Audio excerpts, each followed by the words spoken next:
भारद्वाज है और मैं गांव नचौली से बिलोंग करता हूं और अपना सेफ फरीदाबाद संस्था का मैं अध्यक्ष हूं।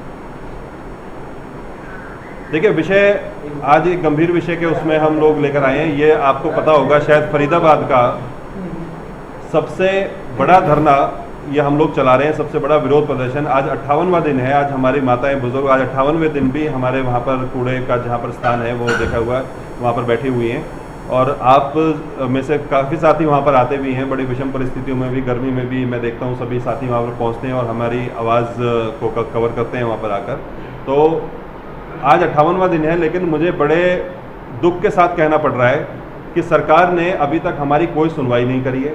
बातचीतों के दौर जरूर चले हैं, चाहे वो कमिश्नर नगर निगम से बातचीत हो, चाहे वो पुलिस डीसीपी से बातचीत हो, चाहे वो चीफ सेक्रेटरी से बातचीत हो, और हमारे जनप्रतिनिधियों में चाहे वो विधायक जी राजेश नागर जी हैं उनसे बातचीत हो, या फिर सांसद कृष्णपाल गुर्जर जी जो हैं उनसे बातचीत हो। बातचीतों के दौर जरूर चल रहे हैं, लेकिन किसी ने भी अभी तक कोई हमें ठोस समाधान नहीं दिया है। किसी ने भी अभी तक हमें ये नहीं कहा है कि भाई यहाँ पर हम इसको नहीं बना रहे हैं या इसको हम कहीं और शिफ्ट कर रहे हैं। ऐसा कोई आश्वासन हम लोगों को नहीं दिया है, जिसकी वजह से हमारी माताएं बहनें बुजुर्ग सब वहाँ पर भरी गर्मी में 45 डिग्री के टेम्परेचर में भी वहाँ पर तप रहे हैं और वहाँ पर अपना विरोध प्रदर्शन कर रहे हैं। अब 25 तारीख को 25 जून को हमें पता चला कि 25 जून को एक कोई विशाल रैली सरकार करने जा रही है और हम इसका विरोध करते हैं। हमें रैली का विरोध नहीं है, लेकिन हम ये कहते हैं कि अगर हमारे घर में 13वीं मनेगी तो हम ब्याह के गीत नहीं सुनेंगे किसी और के घर में।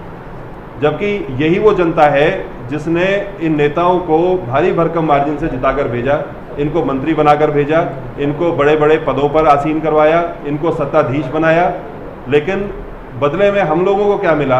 हम लोगों को सिर्फ और सिर्फ धूप में सड़ने के लिए, धूप में परेशान होने के लिए और अपनी नस्ल और फसल की लड़ाई के लिए जो आज हम जद्दोजहद कर रहे हैं, उस नस्ल और फसल की लड़ाई करने के लिए हमें छोड़ दिया गया है। और ये जल जंगल और ज़मीन की लड़ाई है जिसको हम सब लोग लड़ रहे हैं और बड़ी मजबूती से लड़ रहे हैं। और हम आप लोगों के माध्यम से सरकार को चेतावनी देना चाहते हैं कि 25 जून से पहले या तो आप हमारा समाधान कर दीजिए, या तो आप आदेश पारित कर दीजिए कि रिवाजपुर के अंदर कूड़ागर नहीं बनेगा।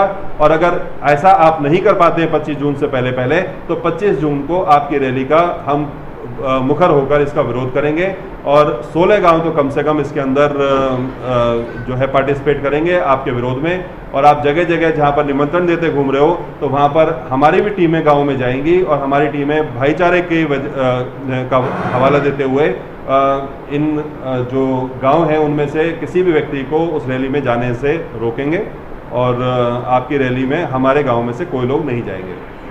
तो हमारा बस सरकार से यही निवेदन है कि भाई आप हमारी बात सुने और हमारी बात को गौर फरमाएं। और हम बहुत लंबा समय हो गया है, हमें 58 दिन हो गए हैं लगातार ये करते हुए, लगातार अपना प्रदर्शन करते हुए, शांतिपूर्वक प्रदर्शन करते हुए, और हमारे मौलिक अधिकारों का हनन कर रही है सरकार बार बार। हम कैंडल मार्च निकालना चाहते हैं तो हमारे वहाँ पर बच्चा जो है उसने अपनी जान दे दी, सिर्फ सरकार के प्रेशर टैक्टिक्स की वजह से उसने आत्महत्या कर ली वहाँ पर, क्योंकि वहाँ पर जो गरीब बस्ती है उस गरीब बस्ती के ऊपर इन्होंने उसको तोड़ने के लिए नोटिस लगाए बार बार। और जब पूछा गया तो बोले जी सिर्फ प्रेशर टैक्टिक है, लेकिन उस प्रेशर टैक्टिक के चलते किसी बच्चे ने अपनी जान दे दी। तो हम अपने एक 16 साल के अपने एक आंदोलन जो हमारा कारी बच्चा था उसको हम गंवा चुके हैं, तो हम और जाने नहीं गंवाएंगे। सरकार को भी चेता रहे हैं कि लॉ एंड ऑर्डर की समस्या हो जाएगी, तो इसलिए आप हमारे इस समाधान को कर दीजिए। और हम इनसे कोई अलग चीज़ नहीं मांग रहे। जब भी हम इनके पास जाते हैं, किसी के पास भी जाते हैं, हमें कहते हैं हाँ जी हो जाएगा, बस आप 2-4 दिन का टाइम दे दो, हो जाएगा जी, बस 2-4 दिन का टाइम दे दो, भाई हो जाएगा। यानी कि या तो आप हमें मना कर दो कि जी नहीं हो पाएगा इसका समाधान, तो हम अपने रास्ते के हिसाब से देखेंगे कैसे समाधान करवाना है। और जब आप हमें कह रहे हो कि भाई हम समाधान कर रहे हैं, 2-4 दिन का समय दे दीजिए, तो वो 2-4 दिन कब आएंगे? क्या वो अनिश्चितकालीन तक 2-4 दिन आपके चलते रहेंगे? ये तो सिर्फ क्या है कि मुझे ऐसा लगता है, हमारा ऐसा मानना है कि सिर्फ ये 25 जून की अपनी रैली को कामयाब करने के लिए ये ऐसा काम कर रहे हैं जिससे कि भाई जनता जो है इनको सहयोग कर दे उस रैली के अंदर, और ये दिखाने में कामयाब हो जाए कि पूरे फरीदाबाद शहर में कहीं पर भी विरोध नहीं है। जबकि हम सच्चाई को सामने लेके आना चाहते हैं, जनता के सामने लेके आना चाहते हैं, इनके बड़े नेताओं के सामने लेके आना चाहते हैं कि भाई यहाँ पर जनता पिछले 60 दिनों से ऐतिहासिक जो धरना है, वो मुझे नहीं लगता कि फरीदाबाद शहर में इससे लंबा कोई धरना चला हो। और रही बात जो रैली है, जो भारत इन्होंने उसका नाम कुछ क्या रखा है, गौरव भारत रैली या भारत गौरव रैली, कुछ तो नाम ऐसा रख रखा है। देखिए, भारत का जो विकास या भारत का जो गौरव है वो फरीदाबाद में कैसा है, वो किसी से छुपा हुआ नहीं है। सड़कों पे रात को अंधेरा पसरा रहता है, वो किसी से छुपा हुआ नहीं है। रोज हत्याएं हो रही हैं, रंगदारी हो रही है, वो किसी से छुपी हुई नहीं है। खुले सीवर हैं, सड़कें टूटी पड़ी हैं, वो किसी से छुपा हुआ नहीं है। पूरे शहर में जगह जगह पर जाम की हालत बनी हुई है, वो किसी से छुपी हुई नहीं है। पूरे शहर में आप देख लीजिए कि शराब के ठेकों का कितना बोलबाला हो चुका है, अवैध जगह पर कब्जे हो रखे हैं, वो किसी छुपे हुए नहीं है। तो फरीदाबाद के अंदर तो शायद मुझे लगता है कि भारत का शायद या तो हिस्सा नहीं है, या फिर ये जो गौरवशाली जो भारत की जो बात कर रहे हैं, तो पता नहीं शायद गौरव जो है वो फरीदाबाद में आके वो ख़त्म हो जाता है। यहाँ पर आप देख रहे हैं कि पत्रकारों के ऊपर झूठे मुकदमे लगाकर उनको अंदर किया जा रहा है। यहाँ पर हमारे जैसे समाजसेवी संगठन हैं, उनके मौलिक अधिकारों का हनन करके उनको ख़त्म किया जा रहा है। तो कोई तो एक चीज़ बता दीजिए, जो ये काम गिनवाते भी हैं, जो ये सरकार काम गिनवाती है, हम तो चलो आज वो विषय नहीं है, लेकिन मैं उसके ऊपर बहुत आपको 2 घंटे तक उस चीज़ के ऊपर बता सकता हूँ। जो ये सरकार गिनवाती है, केवल इनके 2 काम है जो गिनवाती है। एक जो आपका हाईवे बना दिया, और एक जो ये मुंबई वडोदरा एक्सप्रेस वे बना रहे हैं। और मज़े की बात है कि दोनों के दोनों जो काम हैं वो हमारे शहर के ना तो किसी मंत्री के मंत्रालय के हैं, और ना किसी ताकत की जो हमारे उसके मंत्रालय के हैं। ये तो नितिन गडकरी जी के मंत्रालय के 2 काम हैं जिनको गिनवाते रहते हैं। उसके अलावा एक सिंगल काम बता दीजिए जो इस सरकार ने इस शहर के लिए किया हो। मैं चैलेंज दे रहा हूँ, अगर इन्होंने कोई ऐसा बड़ा कोई काम किया हो, कोई प्रोजेक्ट लेके आए हो, कोई ऐसा कुछ काम किया हो जिससे कि हमारी कोई आने वाली पीढ़ियाँ सुधर जाएँ, ऐसा कोई काम इन लोगों ने करा हो तो मुझे बता दीजिए। हम मान जाएंगे कि इन्होंने कोई गौरवशाली भारत का भी हमें इस शहर को कोई हिस्सा माना है। तो चलिए, हम उस नीति के ऊपर तो इनका विरोध नहीं कर रहे हैं, लेकिन हम तो सिर्फ इतनी सी बात कह रहे हैं कि हमारे यहाँ पर अगर हमारे यहाँ पर 13वीं मन रही है, हमारे यहाँ पर रुदन हो रहा है, हमारे बच्चे और हमारी बहनें, हमारी माताएं परेशान हो रही हैं, तो हम आपको उत्सव नहीं मनाने देंगे, किसी कीमत पर नहीं मनाने देंगे, चाहे हमें इसके लिए कोई भी कुर्बानी देनी पड़े।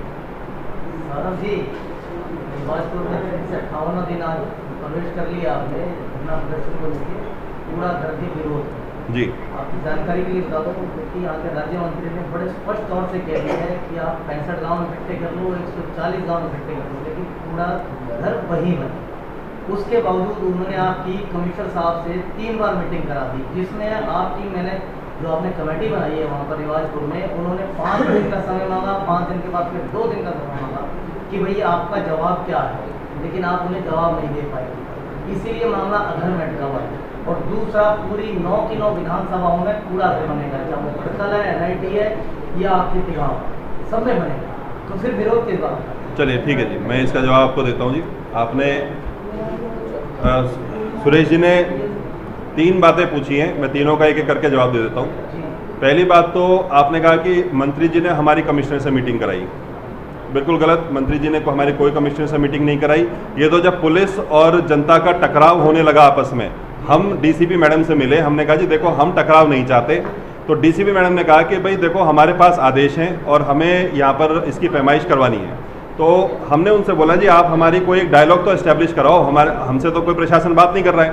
तो उन्होंने कहा जी चलो ठीक है, हम टकराव को ना हो, मैं रिक्वेस्ट करूँगा एक बार वैसा थोड़ा,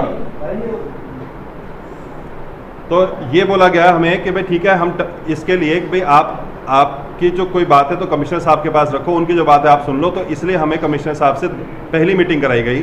दूसरी मीटिंग का टाइम हमने स्वयं लिया, 5 दिन का जरूर समय मांगा था। हमारे एक साथी थे, उन्होंने 5 दिन का समय बोला था कि भाई हम कोई ऑल्टरनेट जगह आपको ढूंढ के दे देते हैं। उस समय भी ऑन रिकॉर्ड है सारी चीज़ें, उस समय भी हमने आपत्ति ये की थी कि भाई ज़मीन ढूंढना सरकारों का काम है, ज़मीन ढूंढना प्रशासन का काम है, ज़मीन ढूंढना आम किसान का काम नहीं है। ठीक है जी।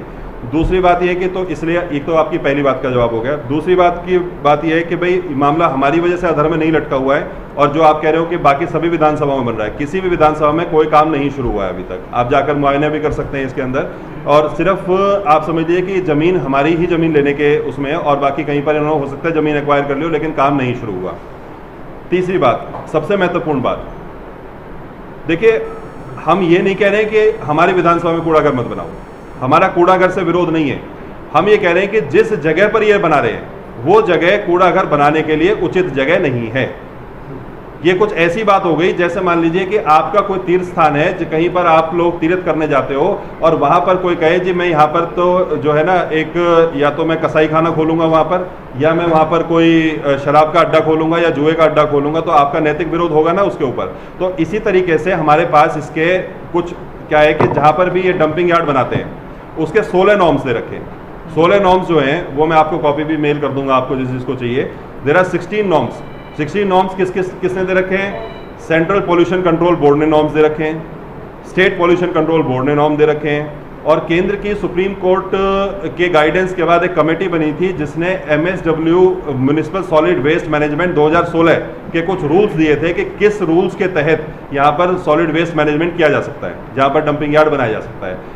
वो 16 नियम दिए थे। हमारी जो जगह है, जो रिवाजपुर गांव की जगह है, वो 16 के 16 पैमानों पर खरी नहीं उतरती है, एक सिंगल पैमाने पे खरी नहीं उतरती है।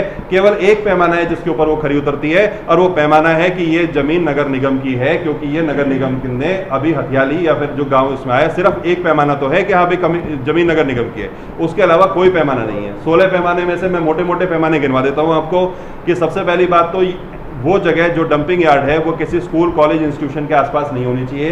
ये जो जगह है ये चारों तरफ से स्कूल कॉलेज इंस्टीट्यूशन से घिरी हुई है। GD गोइंका स्कूल यहाँ पर है, आपका सतयुग दर्शन विद्यालय यहाँ पर है, उसके बाद आपका जीवा ग्राम जो है आयुर्वेदिक संस्थान है वो वहाँ पर है, उसके अलावा यहाँ पर और जो स्कूल्स हैं वो आसपास के चारों तरफ रहते हैं, जो स्कूल इंस्टीट्यूशंस की बात कर रहे हैं। थोड़ा सा आगे जाएंगे तो अम्मा हॉस्पिटल है, 1-1.5 किलोमीटर के एरियल डिस्टेंस के ऊपर अम्मा हॉस्पिटल है, जिसका उद्घाटन स्वयं प्रधानमंत्री जी करने के लिए आए थे, और सारी सोसाइटीज़ लगती हैं। पहला नॉर्म्स तो यहाँ पर ही वायलेट होता है। 16 नॉर्म्स हैं, सारा एक एक डिटेल में बताऊंगा तो समय बहुत ज़्यादा लग जाएगा, सिर्फ हेडिंग बता देता हूँ कौन कौन से हैं। स्कूल कॉलेज इंस्टीट्यूशन नहीं होना चाहिए। उसके बाद जो भी आप जगह करेंगे उसका टोपोग्राफिक मैप का सर्वे होना चाहिए, जो सर्वे ऑफ इंडिया उसका सर्वे करेगी, ऐसा कोई सर्वे नहीं किया हुआ इन लोगों ने। उसके जो अंडरग्राउंड जो वाटर है, वाटर का सर्वे होना चाहिए, वाटर टेबल का मैप होना चाहिए, ऐसा कोई मैप नहीं बना रखा है इन लोगों ने। वहाँ पर कोई पॉन्ड नहीं होना चाहिए, जहाँ पर वो है वहाँ पर एक गांव का जो पुराना पॉन्ड है, क्योंकि चरगाह की ज़मीन थी तो वहाँ पर जो मवेशी जो है वो पानी पीने के लिए आते थे, तो वो पॉन्ड वहाँ पर बना हुआ है, बिल्कुल उस जहाँ पर डंपिंग यार्ड बना रहे हैं उसी के अंदर वो पॉन्ड बना हुआ है। उसके बाद जी किसी भी बड़ी रिवर के आसपास नहीं होना चाहिए। जमुना के 1.5 किलोमीटर की परिधि के अंदर ये डंपिंग यार्ड बन रहा है, वो भी नॉर्म इसका वायलेट हो रहा है। उसके बाद जी जो भी आसपास आपके यहाँ पर कोई हेल्थ केयर सेंटर्स नहीं होने चाहिए, जबकि सारे हेल्थ केयर सेंटर्स यहाँ पर हैं जिनके मैंने पहले नाम बता दिए, ये भी एक नॉर्म है उसके अंदर। मैंने आपको 8 नॉर्म बता दिए। इसी तरीके से आपका जो एग्रीकल्चर लैंड नहीं होनी चाहिए, मतलब एक्टिव एग्रीकल्चर नहीं होना चाहिए आसपास। इस जमीन के बिल्कुल साथ में लगते हुए सारे एग्रीकल्चर, एक्टिव एग्रीकल्चर है, लोग वहाँ पर धान बोते हैं, लोग वहाँ पर खेती करते हैं, एक्टिव एग्रीकल्चर है उधर। उसके बाद जी फिर इसके अंदर क्या है कि ऐसी जगह चिन्हित की जानी चाहिए जहाँ पर बफर जोन बनाया जा सके। बफर जोन का मतलब है जहाँ पर कोई भी जानवर, कोई भी व्यक्ति, कोई भी लिविंग बीइंग का इंटरेक्शन ना हो, आपस में इंटरेक्शन ना हो, ऐसा संभव नहीं है। वहाँ पर बफर जोन नहीं बनाया जा सकता, क्योंकि इसके बिल्कुल चारों तरफ लगती हुई गांव वालों की व्यक्तिगत जमीन है, तो आप उसको बफर जोन में नहीं करा सकते। इसके बाद फिर क्या है कि ड्रेनेज होनी चाहिए, चारों तरफ ड्रेनेज बननी चाहिए। ड्रेनेज बनने की संभावना भी नहीं है वहाँ पर, क्योंकि आप ड्रेनेज बनाएंगे तो वो अल्टीमेटली उसका जो, जिसको हम टेक्निकल भाषा में लीचेट बोलते हैं, वो लीचेट वहाँ से हटकर वो और ज़मीनों के अंदर जाएगा और ग्राउंड वाटर को ख़राब करेगा। तो ये मोटे मोटे जो मेन पॉइंट्स हैं, मैंने 12-13 पॉइंट्स आपको बता दिए। और सबसे महत्वपूर्ण बात जो इसके अंदर सबसे अभी तक की महत्वपूर्ण बात है वो ये है कि आपको कहीं पर भी डंपिंग ग्राउंड बनाना है, ये बिल्कुल क्लियर है municipal solid waste management act के जो रूल्स हैं कि कहीं पर भी आपको डंपिंग यार्ड बनाना है तो आप पहले गांव वालों से, आसपास के लोगों से डायलॉग एस्टैब्लिश करेंगे। लेकिन ऐसा कोई डायलॉग एस्टैब्लिश नहीं किया गया। ये डंपिंग यार्ड हमारे सिर के ऊपर थोप दिया गया, और ये सिर्फ और सिर्फ इसलिए थोप दिया गया क्योंकि शायद हो सकता है कि अब ऐसा, क्योंकि हमारे पास ऐसी कोई रिकॉर्ड में नहीं है, लेकिन इसमें बहुत सारे तरह के पॉलिटिकल षड्यंत्र हैं जो वहाँ पर लोग बता रहे हैं। लेकिन क्यों थोपा गया, बिना हमसे बातचीत करे थोपा गया, बिना किसी गाइडलाइंस को फॉलो करके थोपा गया, इसके पीछे सरकार की क्या मंशा है वो सरकार ही बता सकती है। तो ये हमारे पॉइंट्स हैं कि यहाँ पर क्यों नहीं बनना चाहिए। हम कहीं और बनाए, उसमें सहयोग करेंगे, कर भी रहे, हम जमीन ढूंढने का काम कर रहे हैं, जबकि हमारा काम भी नहीं है वो। जब आप ऐतराज उठा रहे हो तो दूसरे गांव वाले भी ऐतराज उठाएंगे, वो क्यों बनने देंगे? देखिए ऐतराज उठाना, ऐतराज तो ऐसे तो वैसे कोई सरकार की सिस्टम है। आप कह रहे हो ना यहाँ से कोई जांच नहीं हुई, क्योंकि आपकी पूरी प्रॉपर्टी की जांच हुई है, आसपास की जांच हुई है, उसके बाद इन्होंने रिवाज तो चुना कि यहाँ पर। बिल्कुल मैं आपकी बात से सहमत नहीं हूँ जी सुरेश जी, क्योंकि ऐसी कोई रिपोर्ट होती तो हमने मांगी थी, लेकिन वो कोई रिपोर्ट ना हमें मुहैया कराएगी और ना वो ऐसी कोई रिपोर्ट है इनके पास, ठीक है। और अगर सुनिए, ये तो इतनी उपजाऊ जमीन है जो जमुना की, आप समझ लीजिए जो खादर की जमीन है वो तो इतनी उपजाऊ जमीन है कि वो उस रिपोर्ट को कभी पास कर ही नहीं सकती। ये तो बंजर भूमि, कोई कलर भूमि हो, कोई बंजर भूमि हो जहाँ पर कोई खेती ना होती हो, ऐसी जमीन होनी चाहिए। और ये तो इतनी उपजाऊ जमीन है, आप सोच नहीं सकते, ये तो सोना उगलने वाली जमीन है। हम कैसे मान लें कि ये अगर किसी लैब ने टेस्ट में ये दिया है कि बंजर भूमि और यहाँ पर कूड़ाघर बनना चाहिए, तो हम ऐसी लैब के ऊपर भी जांच बिठाने के लिए हम रिक्वेस्ट जरूर डालेंगे। हमें बताया जाए कौन सी लैब है जिसने टेस्ट दिया है।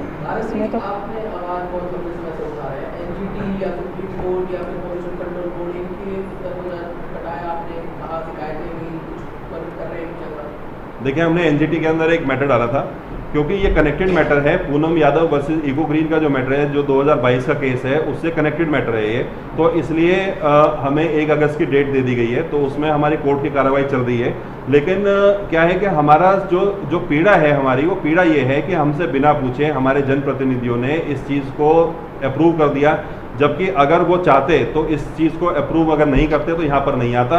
हमारी शिकायत उनसे सिर्फ ये है कि भाई आप कूड़ाघर बनाओ, हम सहयोग भी करेंगे उसके अंदर, कहीं अगर रुपए से पैसे से धन से हो, लेकिन कम से कम सही जगह तो बनाओ, ऐसी जगह तो बनाओ जो आपके नॉर्म्स को क्वालिफाई करती हो, ऐसी जगह तो बनाओ जिससे कि कम से कम जो जान और माल की हानि ना हो। भाई आप जितने भी लोग यहाँ पर आए हैं, मैं ये मान कर चलता हूँ कि 90% जो लोग हैं वो उसी पाइपलाइन से पानी पी रहे हैं। ददसिया की पाइपलाइन से सबके घर में पानी आता है, और ददसिया गांव जो है वो वहाँ से करीब करीब 1-1.25 किलोमीटर के एरियल डिस्टेंस के ऊपर है। तो आप सोच लीजिए कि आप अगर वहाँ पर कूड़ाघर बन जाता है ऐसी जगह पर जहाँ पर रेन्यूवेल्स लगे हुए हैं, तो आपके घरों में कैंसर युक्त पानी आना शुरू हो जाएगा, आप लोगों की भी आने वाली पीढ़ियाँ खराब हो जाएंगी। तो ये तो हमारी तो जल जंगल जमीन की लड़ाई है, और नस्ल और फसल की लड़ाई में तो आप और हम दोनों सहभागी हैं इसके अंदर।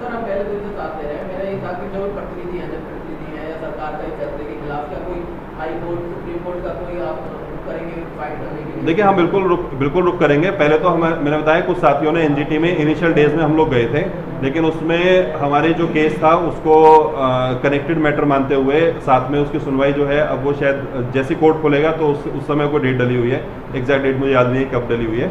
और अगर वहाँ पर बाई चांस हमें कुछ नहीं होता तो सुप्रीम कोर्ट जाएंगे, क्योंकि आर्टिकल 21 का तो इसके अंदर सीधा वायलेशन है, राइट टू लाइफ का सीधा वायलेशन किया हुआ है।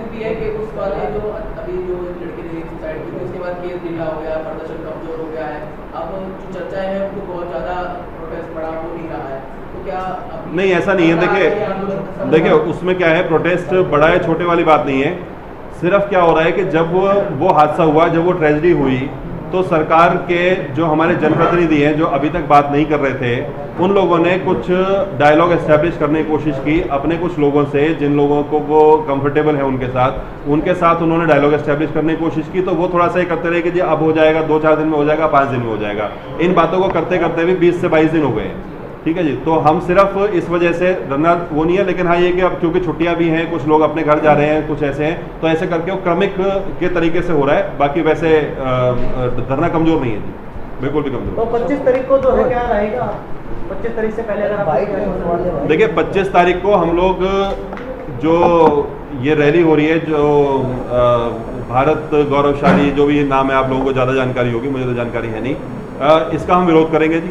और इसका गांव-गांव जाके लोगों को यहाँ पर इस रैली में ना जाने के लिए उनको प्रेरित करेंगे, और उनको बताएंगे कि किस तरीके से हमारे भाईचारे को, हमारे जल जंगल ज़मीन को उजाड़ने के लिए सरकार लगी हुई है। और वहाँ पर हम जो ये निमंत्रण देते हुए घूम रहे हैं, हम उसमें अपना निमंत्रण देंगे कि भाई इस रैली के अंदर ना जाए। और जी सरपंच अभय सिंह जी पे मुकदमा लगा था, उनकी बेल होगी, पर गाँव के सदस्य ज़्यादा खास दिखाई नहीं दे रहे हैं आपके अलावा यहाँ पर।